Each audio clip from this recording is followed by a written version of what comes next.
रामाय रामभद्राय रामचंद्राय वेदसे रघुनाथाय नाथाय सीताया पते नमः। जय सिया राम। पिछले सर्ग में आपने सुना कि किस प्रकार से हनुमान ने सुरसा से भेंट की, सिमिका को मार गिराया और लंकनी को हराया। अब आगे सुनिए। रावण के भीतरी कक्षों को भली भांति देखने के विचार से हनुमान कूदकर पुष्पक रथ पर आ गए। उस सुविधाजनक स्थान से उन्होंने उस भव्य कक्ष को देखा जिसका फर्श मणि वाला था और जिस पर मोती, हीरे एवं स्वर्ण जुड़े हुए थे। उन सब पर स्वर्ण दीपक का मंद प्रकाश पड़ रहा था और वह प्रकाश अनेक बहुमूल्य रत्नों पर प्रतिबिंबित हो रहा था। उस आश्चर्यजनक कक्ष को प्रत्येक वस्तु पांचों इंद्रियों को तुष्ट कर रही थी। हनुमान चकित होकर सोचने लगे, मैं कहाँ हूँ? क्या यही स्वर्ग है? यही भगवान ब्रह्मा का सर्वश्रेष्ठ लोक होगा। आंतरिक कक्षों में जाने पर हनुमान ने देखा सहस्त्रों सुंदर स्त्रियां रंगीन वस्त्र धारण करके बहुमूल्य गलीचों पर लेटी हुई थी। आधी रात व्यतीत हो जाने के कारण वे मदोन्मत्त कर देने वाली मदिरा के प्रभाव से थककर घोर निद्रा में सोई हुई थी। उनके रत्न जड़ित कंगन, कमरधानी तथा घुंघरू सभी शांत थे।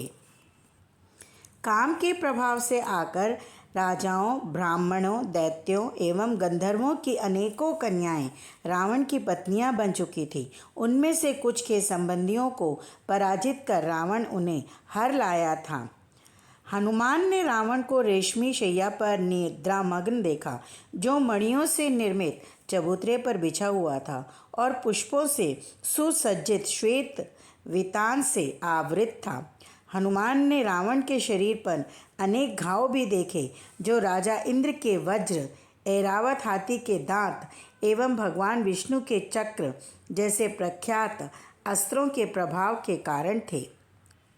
उसी कक्ष में अन्य स्त्रियों से कुछ दूरी पर हटकर रावण की प्रिय रानी गौरवर्ण मंदोदरी एक अत्यंत सुसज्जित शैया पर सोई हुई थी।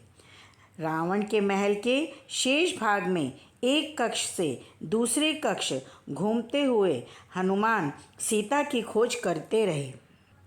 रावण के महल की खोज पूरी हो जाने पर भी जब हनुमान को सीता का कोई पता नहीं लगा, तब वह मन ही मन आशा लिए रावण के महल के उन स्थलों की खोज करने में लग गए जहां वे अब तक नहीं गए थे। लंका की सुरक्षा हेतु निर्मित एक ऊंची दीवार पर बैठे हुए हनुमान को नगर के छोर पर अनेक अशोक वृक्षों की एक वाटिका दिखाई पड़ी, जहां वे अब तक खोजने के लिए नहीं गए थे। हनुमान ने वहां जाने का निश्चय किया। पहले उन्होंने राम, लक्ष्मण एवं मुख्य देवी देवताओं को प्रणाम किया। तब उन्होंने उस सुरक्षा दीवार से छलांग लगाई और अशोक वाटिका में कूद गए। कुछ समय वाटिका में इधर उधर घूमने के पश्चात वे वहां के दृश्य को भली भांति देखने के विचार से एक ऊंचे वृक्ष पर जा बैठे। तभी उन्हें एक सुंदर मंदिर दिखाई दिया, जो 1000 स्तंभों पर निर्मित था और निकट के एक उद्यान में स्थित था। उस मंदिर के सामने एक स्त्री महीन पीले वर्ण के मलिन वस्त्र धारण किए बैठी थी। वह उपवास के कारण दुर्बल प्रतीत होती थी और दुख के कारण बार बार गहरी सांसें ले रही थी। यद्यपि उसका मुख आंसुओं से भीगा था और चिंतित एवं थका हुआ जान पड़ता था, किंतु एक प्रकार की दिव्य प्रभा से दैदीप्यमान था। हनुमान समझ गए कि वह स्त्री सीता है, जिसे उन्होंने रावण द्वारा ले जाते हुए देखा था। जो आभूषण उन्होंने धारण किए थे वे राम द्वारा वर्णित आभूषणों से मिलते थे, अतः हनुमान ने उन्हें भी पहचान लिया। हनुमान ने उस स्त्री के चंद्रमा के समान मुख देखकर इस निष्कर्ष पर पहुँचे कि वह स्त्री सीता ही है। यद्यपि उनका सौंदर्य काम की देवी के समान था, किंतु वे तपस्या करती हुई तपस्विनी के समान भूमि पर बैठी हुई थी। हनुमान की सहायता के लिए चंद्रमा उदित हुए ताकि वे सीता और उनके चारों ओर तैनात भयानक राक्षसनियों को देख सके। उनमें से कुछ राक्षसनियों की केवल एक ही आँख थी अथवा एक ही कान था। एक राक्षसनी की समूची काया पर कान ही कान थे और एक अन्य की नाक उसके ललाट के मध्य में थी। किसी के सिर पर बाल नहीं थे तो कुछ बौनी थी, कुछ कुबड़ी थी। उनमें से कुछ के सिर तो शुकर, मृग, व्याघ्र या घोड़े के सिर के समान थे और उनमें से अधिकांश के शरीर मांस और रक्त से सने हुए थे। सीता का पता मिलने के हर्ष में हनुमान के नेत्रों में आंसू छलक आए। रात्रि व्यतीत होने लगी और हनुमान वहीं अशोक वृक्ष के शिखर के पर बैठे हुए सीता को देखते रहे। प्रातःकाल वाद्य यंत्रों सहित अपने यशोगान करने वाले भाटों को सुनकर रावण प्रभात होने से पूर्व ही जाग गया और 100 सुंदरियों के साथ अशोक वाटिका की ओर चल पड़ा।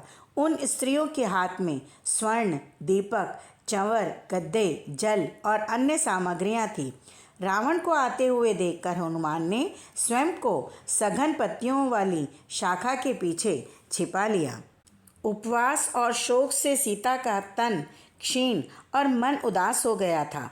रावण सीता के सम्मुख आकर उन्हें बहकाने की आशा में बोलने लगा, हे सर्व सुंदरी, हे विशाल नयनों वाली सुंदरी, मैं तुम्हारे प्रेम में व्याकुल हूँ, किंतु मैं तब तक तुम्हारा स्पर्श नहीं करूँगा जब तक तुम स्वेच्छा से मुझे स्वीकार न कर लो। तुमने मैले वस्त्र क्यों धारण किए हैं और क्यों अकारण उपवास करती हो? तुम चाहो तो मैं सारी पृथ्वी जीतकर उपहार स्वरूप तुम्हारे पिता जनक को भेंट कर दूं। तुम उस राम की विश्वास पात्र बने रहने का हठ क्यों करती हो जो एक साधारण मानव है? मुझे राम के जीवित होने में भी संदेह है। सीता ने स्वयं एवं रावण के मध्य एक तिनके को रख दिया। वे भद्रतापूर्वक बोली, तुम अपना मन मुझसे विमुख करके अपनी पत्नियों के साथ लगाओ। मैं कुलीन परिवार में उत्पन्न हुई एवं धार्मिक रीतियों के अनुसार मेरा विवाह हुआ है। मैं धार्मिक नियमों के विरुद्ध कोई कार्य नहीं करूँगी। मेरी सहमति प्राप्त करने की आशा छोड़ दो रावण। तुम क्यों सभी राक्षसों के विनाश का कारण बनना चाहते हो? राम एवं लक्ष्मण यहाँ आकर अपने बाणों से तुम्हारा जीवन समाप्त कर देंगे। तब रावण ने कटाक्ष किया, तुम्हारे इन कटु वचनों के लिए मुझे तुम्हारा वध कर देना चाहिए। तुम भाग्यशाली हो कि मेरे क्रोध को मैंने अपने आप में नियंत्रण कर रखा है। तुम्हें दी गई 1 वर्ष की अवधि में से 10 मास व्यतीत हो चुके हैं, अतः अब मैं केवल 2 मास की प्रतीक्षा करूँगा।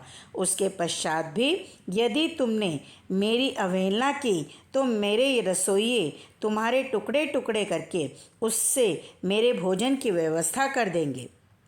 रावण धमकाते हुए इस प्रकार सीता की ओर मुड़ा और ऐसा प्रतीत होने लगा कि वह किसी भी क्षण हिंसक हो जाएगा।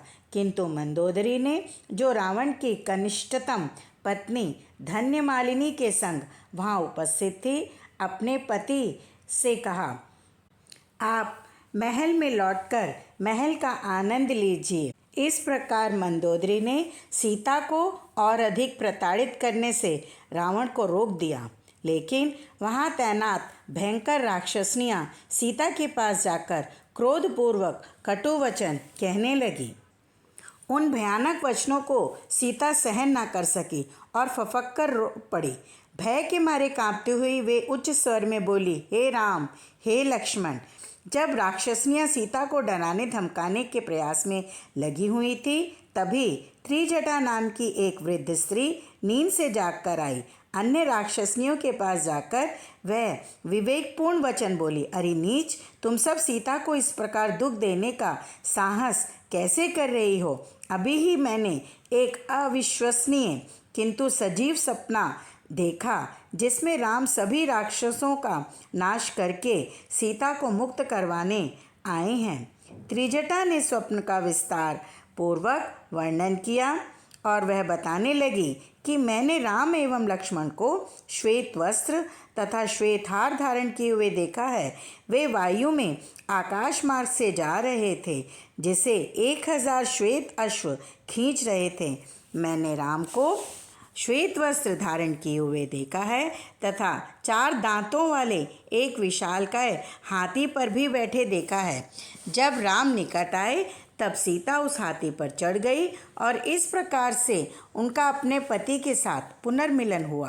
तत्पश्चात मैंने राम, सीता और लक्ष्मण को पुष्पक रथ में बैठकर आकाश मार्ग द्वारा उत्तर दिशा में जाते हुए देखा। इसके अलावा मैंने अपने स्वप्न में रावण को गंजे सिर और शरीर पर लाल चंदन के लेप के साथ भी देखा। रावण एक धूमिल नरक में जाकर अदृश्य हो गया। मैंने कुंभकर्ण एवं रावण के पुत्रों की भी वही दशा देखी। मैंने देखा कि सारी लंका नष्ट होकर सागर में गिर गई। मुझे ऐसा लगता है कि शीघ्र ही राम आकर राक्षसों का विनाश करेंगे और सीता को मुक्त करवाएंगे। इसी बीच हनुमान वहीं छिपे हुए सीता और राक्षसियों के मध्य होने वाले वार्तालाप को सुन रहे थे। वे स्थिति पर विचार करने लगे। मुझे सीता को जाकर प्रोत्साहन देना चाहिए, किंतु इन राक्षसियों के सामने मैं उनसे कैसे कुछ कह पाऊँगा। तभी उन्होंने सोचा, मैं सीता से उसी समय जाकर भेंट करूँगा जब उनके प्रहरी असावधान हो जाएं। हनुमान ने दृढ़तापूर्वक निर्णय लिया। सीता का विश्वास प्राप्त करने के लिए सर्वप्रथम मैं राम का गुणगान करूंगा और तब मैं उन्हें राम का संदेश सुनाऊंगा। उस विशाल अशोक वृक्ष की शाखाओं पर बैठे बैठे ही हनुमान श्री राम के गुणगान करने लगे। जैसे ही हनुमान शांत हुए, सीता वृक्ष की ओर देखकर उस ध्वनि के उद्गम को ढूंढने लगी। वृक्ष पर बैठे हुए अपने गुप्त स्थान से उतरकर हनुमान नीचे आकर हाथ जोड़े हुए सीता के सम्मुख खड़े हो गए और पूछा, आप कौन हैं? आप किसी देवी के समान लगती हैं और मुझे लगता है आप अवश्य ही श्री राम की पत्नी हैं। सीता राम का नाम सुनकर प्रसन्न हो गई और हनुमान के प्रश्नों के उत्तर में उन्होंने अपनी समूची जीवन गाथा कह सुनाई। अंत में उन्होंने कहा, रावण ने मुझे जीवित रहने के लिए अब केवल 2 मासों का समय दिया है। यदि उसके पहले राम यहाँ नहीं आते हैं तो मैं अपने प्राण त्याग दूंगी। उनका विश्वास प्राप्त करके हनुमान ने कहा, मैं राम का दूत हूँ और आपको विश्वास दिलाता हूँ कि वे कुशल हैं। राम ने मुझे यहाँ आपका पता लगाने के लिए भेजा है। आपकी कुशलता के संबंध में वे अत्यंत व्याकुल हैं। सीता अब हर्षित हो उठी।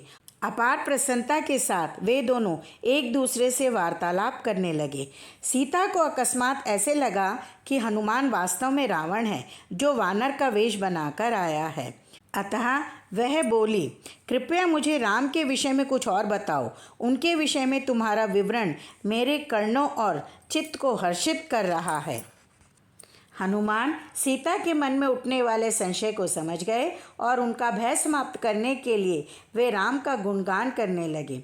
सीता ने कहा, कृपया तुम बताओ कि राम से तुम्हारी भेंट कैसे हुई। तब हनुमान ने पहले तो श्री राम के सुंदर रूप का वर्णन किया और बाद में कहा, मैं इन दोनों भाइयों से ऋष्यमुख पर्वत पर मिला था। रावण द्वारा हरण करके ले जाते समय जो आभूषण आपने वानरों के मध्य गिराए थे, उन्हें देखते ही राम हर्ष से प्रफुल्लित हो उठे और उनके नेत्रों से अश्रुधारा बहने लगी थी। राम ने बाली को मारकर सुग्रीव के साथ मैत्री स्थापित की। इसके बदले में सुग्रीव ने बृहद स्तर पर आपकी खोज करने के लिए लाखों वानरों को संपूर्ण विश्व में भेजा है। अब सौभाग्य से इस दूरस्थ स्थान में मैंने आपका पता लगा लिया। मैं शक्तिशाली वानर केसरी का पुत्र हूँ। राम के विषय में हनुमान द्वारा दिया गया विवरण सुनकर सीता को विश्वास हो गया कि वह दूत उनके पति द्वारा ही भेजा गया है। वे प्रसन्नता के आंसू बहाने लगी। इसी समय हनुमान ने सीता को राम की अंगूठी दी। उसे पहचानकर सीता हर्ष से इस प्रकार खिल उठी मानो वे स्वयं राम के आगमन का अनुभव कर रही हो।